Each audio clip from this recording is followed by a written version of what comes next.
Welcome back to Live With, brought to you by Yamamoto Nutrition. I'm Dave Palumbo, and today's guest is one of the most seasoned and consistent IFBB figure pros on the circuit. She's our good friend, Jen Strobo. Hey everybody, thanks for having me, RX. I appreciate it. Nice to chat with you, Dave. I see Johnny on the little corner of the screen there. It's pretty funny. Jen, it's funny because I probably interviewed you more times over the last 10 years than any other competitor that I've done so. And the reason is that you're so consistent, and you've been so consistently good over the last so many years that you're still in the game at the very highest level, especially given how unbelievably dominant the figure division has been over the last 3 or 4 years. Yes, it's been crazy the way the sport has changed over the last decade. Just saying that I've been in the sport for almost a decade is crazy to me. But I love it. It's a lifestyle for me, and I'm always just, trying to challenge myself and change myself. And I think that's what's kind of keeping me there. I just don't let myself get stagnant.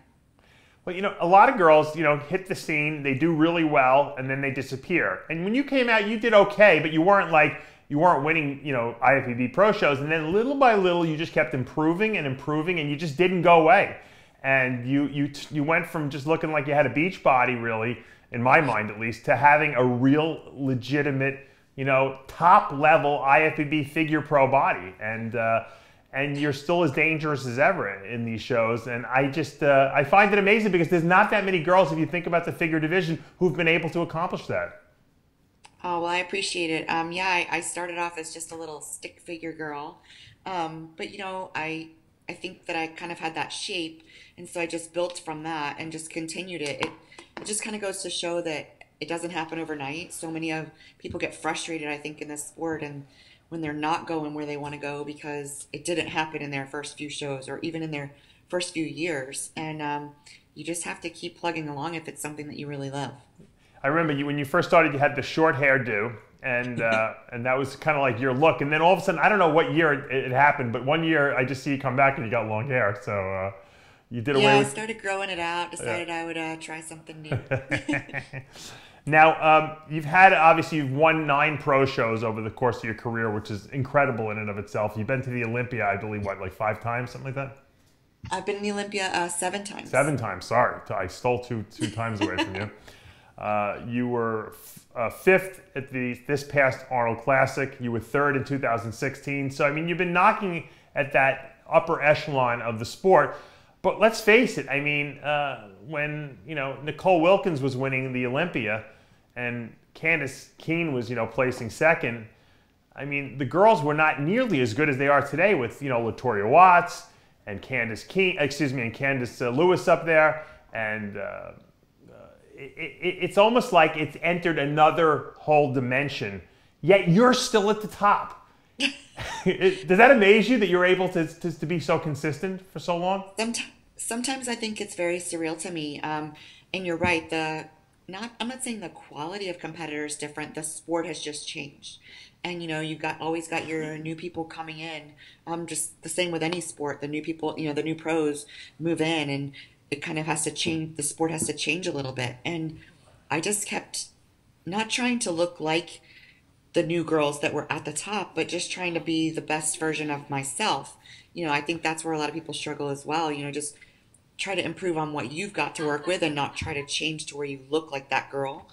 And I think that's what I'm able to do, just continue improving myself. And that shows, for the judges, because it's like apples and oranges up there in those top call outs. But you're right, the sport has changed a lot. These new girls are killing it. And they've got these amazing shapes that's just, many of us could only dream of having. But you're still there. I remember, when, like I said, Candace Keene and Heather Dees were beating you. Now they're nowhere to be found, and you're still up there, and getting better, it seems like. And the surprise announcement, I guess, would be that this weekend you're jumping into Tampa. What prompted that decision from you?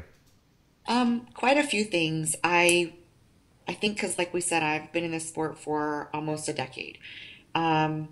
I'm kind of pushing that upper echelon on the age there for me. I've got 2 daughters that I'm standing on stage with women that are the same age as my daughters now. And it's unbelievable to me that I'm able to hang there sometimes, you know. But it's also I love the Tampa show. I did it back in 2012. That's when Tony won it. And it was just it's an awesome show. It's right here. I live here in Florida. It's a couple-hour drive, but I've always wanted to do it again and really see what I could do with it. And it just fell into place for me. Like about 2 weeks ago, I decided I would do the show. I don't know what I'm thinking, but you know, my daughter doesn't start her second year of college for a couple weeks after that, so it just life in general fell in place for me. And I thought, let's do it. Let's see what happens. Okay, well, you know, obviously you have to be considered one of the favorites going into the show. I'm sure a lot of the girls that were planning to do the show and then are at the show are not so happy to hear your name in that lineup. Now, you're also a coach. You're a nutritionist. You work for Team Bombshell. You've been with them probably since the very beginning, I remember. I mean, can you imagine almost, and do you actually even, looking back when you first started with Team Bombshell, can you, to me, it's almost mind-boggling how many people belong to that team. I think you told me something like over 1,000 girls are part of the team. Yeah, it's crazy how much we've grown. It's funny to say that I've been in the sport for almost a decade. Bombshell has now been this year around for 10 years. I started with them from day one, not working for them, just as a competitor. And I remember coming to my first Bombshell camp. There were 14 girls, I believe. It had just started out. There were maybe about 30 girls on the team, and it was the first all-women's competitive team out there in our sport. It's just so crazy how it's changed over this 10 years. You know, I came on board working as the staff nutritionist 6 years ago. I absolutely love it. I coach girls as well. Most of our pros I coach, and I just love that a passion for what I do in nutrition and food has been able to kind of, you know, mesh with a sport that I absolutely love too. Now, without obviously giving me any numbers, because I'm not looking to pry, but you make a good living working for Bombshell? I do. I mean, I'm able to support my daughters, and you know, I think that there's probably tons of things out there that we could all go and do, but I love doing this. And if it's a job you wake up that you see that you're changing people's lives every day, I think that makes you motivated to just keep moving forward. Yeah, no, it's great. I always tell people, if you could find a way to make a living doing what you like, then you don't even, it's like you're not even really working. So, and you got. Oh, I work a lot of hours, but I do it all for them. Right. Well, I mean, yeah, but you wouldn't do it. You wouldn't work all those hours if you didn't enjoy what you did, and that's important. No, you're right. You're totally right. So they're doing a great job over there. I think there's a lot of, the camaraderie over there is probably also something that's really important. I think a lot of people like to belong to something. And having a team where you have, like, you know, you guys are almost like the mothers of all these girls that are coming in, especially the novice ones that are coming into the game. And I think it makes it the transition much easier, because you tell them what suits to wear and makeup and hair and how to eat and train. And I mean, you basically do everything, right? We do. It's a full package. I mean, when you're taking the stage in the NPC or the IFBB, it's a head to toe look, you know. You want to be able to pose correctly, so we teach that. You need to have the right suit, the right cut. You have to obviously have the right training and shape your muscles the way they need to look, and then your nutrition as well as cardio. We do every single thing. You know, I know there's a lot of, you know, trainers that will do workouts, or they'll tell you, you know, go and get on stage to do this, and here's some food, you know. But we coach them they check in with us with photos. It's accountability. From day one. And I think that's something, when you talked about the camaraderie, people love that. Shannon Day, when she started Bombshell, she took an individual sport and made it what I call a team effort. And I absolutely love that about it. The sisterhood is great. Yeah, no, that's a great idea. And I know you guys recommend supplements. I know Bombshell purchases a few of our species nutrition supplements as in the recommended stack. So that's that really MacNut cool. oil. Yeah, exactly. So that's really cool. Now, you mentioned your daughter earlier, and I was amazed. I didn't realize that your daughters were 19 and 22 years old. That's so incredible. Obviously, you were a young mom when you first started. Now, is it true you told me your youngest wants to actually compete? My youngest daughter, Riley, she just decided several months ago, came to me and said, what do you think? I want to start working out, and I think I might want to do a show. And I just thought, well, hold on, let me step back from this for a minute. She's starting her sophomore year of college this year. She's Dean's List last year. I didn't want anything to get in the way of that. But Right. it's something I never pushed on them either. It was just something that I loved and had a passion for. Right. And she's decided she wants to do it. And I think, watch out, NPC. She's going to be great. Yeah, and she's a very good-looking girl. I mean, Johnny just put pictures up there. I didn't realize she definitely got your look. Does she have your body genetics as well? She's very much structured like I am. It's kind of funny. Although when she turns around and hits that back pose, I don't know where all that came from, but That might be the dad side. she's working really hard though in the gym. She's diligent about her food prep and nutrition, and almost to the point of making me a little crazy because I'm not used to having someone in the house this summer, since she's home from school, prepping her food as well. Right. That's funny. It's amazing, but I think at first we don't want our kids to follow in our footsteps because it's such a weird, universe for the for the competitions, that is. But then again, after we see that our kids watch us and they emulate us, and then they want to do it, and then you kind of like say, "Oh, this is pretty cool. Let me make sure they're doing everything right." Right? It is. It's fun to watch her transform.